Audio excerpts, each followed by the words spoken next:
రాష్ట్రంలో పార్లమెంటు ఎన్నికల పోలింగ్ సరళిని బట్టి అధికార కాంగ్రెస్ పార్టీకి అత్యధిక స్థానాలతో డబుల్ డిజిట్ వచ్చే అవకాశం ఉన్నట్లు పీసీసీ వర్గాలు అంచనా వేస్తున్నాయి.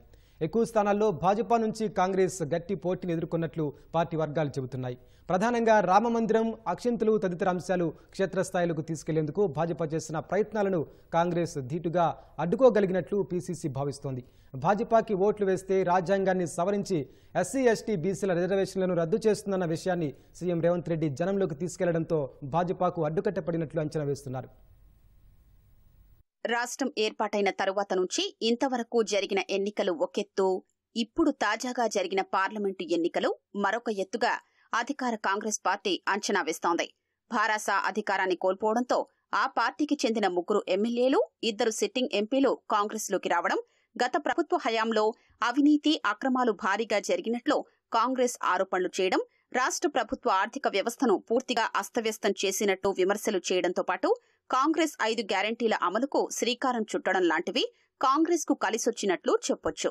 అదేవిధంగా ఉద్యోగాల భర్తీకి చర్యలు చేపట్టడం, ఉద్యోగులకు 1వ తేదీన వేతనాలు ఇచ్చేట్లు ఆర్థిక వ్యవస్థను గాడిలో పెట్టడం లాంటి చర్యలు తీసుకుంది. మేడిగడ్డ ప్రాజెక్టు నిర్మాణంలో లోపాల కారణంగా కుంగిపోయిందని ఆరోపణలు చేయడం, ఇలా అనేక అంశాల కారణంగా భారాసాకు ప్రజల్లో కొంత ఆదరణ తగ్గిందని కాంగ్రెస్ నాయకులు చెబుతున్నారు. ఇదే సమయంలో భాజపా ఉత్తర భారతదేశంతో పాటు తెలంగాణ రాష్ట్రంపై కూడా ప్రత్యేక దృష్టి సారించింది. పార్లమెంటు ఎన్నికల్లో మెరుగైన ఫలితాలు ఉంటాయని భావించిన భాజపా ఏకంగా ప్రధాని మోదీ, హోంమంత్రి అమిత్ షాలతో పాటు సీనియర్ నాయకులు రాష్ట్రంలో సుడిగాలి పర్యటనలు చేయడం, రామమందిర నిర్మాణం, అక్షింతలు పంపిణీ లాంటివి భాజపాకు ఓటర్లను తెచ్చిపెట్టే అనుకూల అంశాలుగా మారినట్లు కాంగ్రెస్ అంచనా వేసింది. భాజపా రాష్ట్రంలో తిష్టవేసినట్లయితే రాష్ట్రానికి క్యాన్సర్ సోకినట్లేనని సీఎం తీవ్రంగా స్పందించారు. దీంతో భాజపా ఎత్తుగళ్లను ఎదుర్కొనేందుకు దీటైన రీతిలో రాష్ట్ర వ్యాప్తంగా కాంగ్రెస్ నాయకత్వం ప్రచారం నిర్వహించింది. ప్రధానంగా అధికార కాంగ్రెస్ 5 గ్యారంటీల అమలు, భారాస అవినీతి, ధరణి పోర్టల్ సమస్యలు, రైతు రుణమాఫీ, కేంద్రంలో భాజపా 10 ఏళ్లు అధికారంలో ఉన్న నిరుద్యోగ యువతకు ఉపాధి లభించలేదని కాంగ్రెస్ ఆరోపిస్తూ వచ్చింది.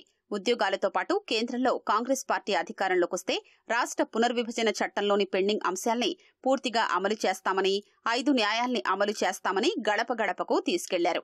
అదేవిధంగా భాజపా కేంద్రంలో అధికారంలోకొస్తే ఎస్సీ, ఎస్టీ రిజర్వేషన్లను బీజేపీ రద్దు చేస్తుందని కూడా పదే పదే ప్రచారం చేశారు. భాజపాను గట్టిగా ఎదుర్కొనేందుకు కాంగ్రెస్ పార్టీ తమ వద్ద ఉన్న అస్త్రశస్త్రాలన్నింటినీ ఉపయోగించాల్సిన పరిస్థితులు ఏర్పడ్డాయి. పార్లమెంటు ఎన్నికల్లో 14 స్థానాలు చేజిక్కించుకోవాలన్న లక్ష్యంతో పీసీసీ అధ్యక్షుడు సీఎం రేవంత్ రెడ్డితో పాటు ఏఐసీసీ కూడా ముందుకు వెళ్లింది. ఏప్రిల్ 6న తుక్కుగూడలో బహిరంగ సభ ఏర్పాటు చేసి 5 న్యాయాల్ని తెలుగులో విడుదల చేయడంతో మొదలుపెట్టిన ప్రచారం ఈ నెల 11వ తేదీ వరకు నిర్విరామంగా కొనసాగింది. రాష్ట్రంలోని 17 లోక్సభ స్థానాల్ని మంత్రులకు, సీనియర్ నాయకులకు ఇన్ఛార్జీలుగా నియమించి బాధ్యతలు అప్పగించారు. గెలిపించుకుని రావాలని దిశానిర్దేశం కూడా చేసినట్లు తెలుస్తోంది. ఎక్కువ భాగం మంత్రులు, సీనియర్ నేతలు, అసెంబ్లీ కోఆర్డినేటర్లు నెల రోజులుగా వారికి కేటాయించిన నియోజకవర్గాల్లోనే మకాం వేసి ప్రచారంతో పాటు నాయకుల్ని, కార్యకర్తల్ని సమన్వయం చేసుకుని ముందుకు వెళ్లారు. నియోజకవర్గాల వారీగా సన్నాహక సమావేశాలతో పాటు ప్రతి నియోజకవర్గంలో 1-2 బహిరంగ సభలు నిర్వహించారు. సీఎం రేవంత్ రెడ్డి అన్ని తానే ప్రచార బాధ్యతల్ని తన భుజస్కంధాలపై వేసుకుని ముందుకు వెళ్లారు. భాజపా, భారాసాలకు దీటుగా సీఎం రేవంత్ రెడ్డి ఎన్నికల ప్రచార సభలు నిర్వహించారు. పార్టీ ప్రచారం మొత్తం తన భుజస్కంధాలపై వేసుకుని ప్రచారం చేశారు. ఏప్రిల్ 6వ తేదీ నుంచి సీఎం రేవంత్ రెడ్డి 28 రోజుల్లో 60కి పైగా సభలు, కార్నర్ సమావేశాలు, రోడ్ షోలు నిర్వహించారు. రాష్ట్రంలో పార్లమెంటు ఎన్నికల పోలింగ్ సరళిని బట్టి చూస్తే తాజా రాజకీయ పరిస్థితుల్లో ముందు నుంచి అనుకున్నట్లు 14 పార్లమెంటు స్థానాలు రావడం కొంత అనుమానాలు రేకెత్తిస్తున్నట్లు కాంగ్రెస్ అంచనా వేస్తోంది. డబుల్ డిజిట్ స్థానాలైతే ఖచ్చితంగా వస్తాయని, 10 అంతకు మించి ఎన్ని స్థానాలు వచ్చినా ఇప్పుడున్న పరిస్థితుల్లో బోనస్ కింద అనుకోవలసి ఉంటుందని పీసీసీ వర్గాలు భావిస్తున్నాయి.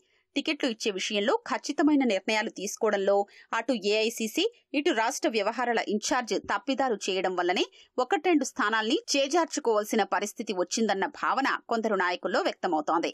కానీ పార్టీ పరంగా సీఎం రేవంత్ రెడ్డితో పాటు ఉప ముఖ్యమంత్రి భట్టి విక్రమార్క, ఉత్తమ్ కుమార్ రెడ్డి, కోమటిరెడ్డి వెంకటరెడ్డి, సీతక్క, కొండా సురేఖ, తుమ్మల నాగేశ్వరరావు, పొంగులేటి శ్రీనివాసురెడ్డి, జూపల్లి కృష్ణారావు, పొన్నం ప్రభాకర్ పార్లమెంటు నియోజకవర్గాల ఇన్ఛార్జీలుగా బాధ్యతలు నిర్వర్తిస్తున్న సీనియర్ నాయకులు శక్తికి మించి పనిచేయడం వల్లనే తాజా రాజకీయ పరిస్థితుల్లో అత్యధిక స్థానాల్ని చేజిక్కించుకుంటామన్న విశ్వాసం ఉన్నట్లు కాంగ్రెస్ వర్గాల్లో వ్యక్తమవుతోంది.